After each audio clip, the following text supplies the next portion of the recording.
बिस्मिल्लाहिर्रहमानिर्रहीम। अस्सलामुअलैकुम दोस्तों,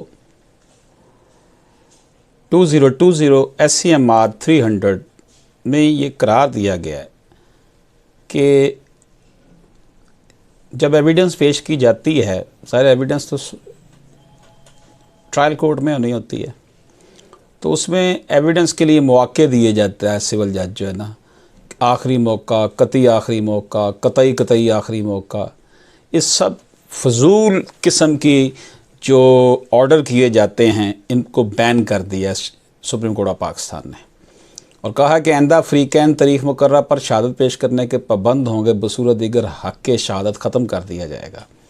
इसलिए वो सिविल जज साहबान जो कतई मौका, कतई आखिरी मौका, कतई मौका, यानी ये कि मजाक बनाया हुआ है अदालती निज़ाम को, इसके ऊपर जो है सुप्रीम कोर्ट ऑफ पाकिस्तान ने बैन लगा दिया है और 2020 SCMR 300 में से करार दे दिया। तो इसलिए जो भी सिविल जज साहब इस तरह करें, कतई मौका, कतई, उसको ये जजमेंट आप दें जा कर के, जनाब खुदारा अपना टाइम भी ज़ाया ना करें और मुल्क व कौम का टाइम भी ज़ाया ना करें। ये मुल्क पहले ही जो है वो बड़े मसाइल का शिकार है। इजाज़त दीजिए, अल्लाह हाफ़िज़।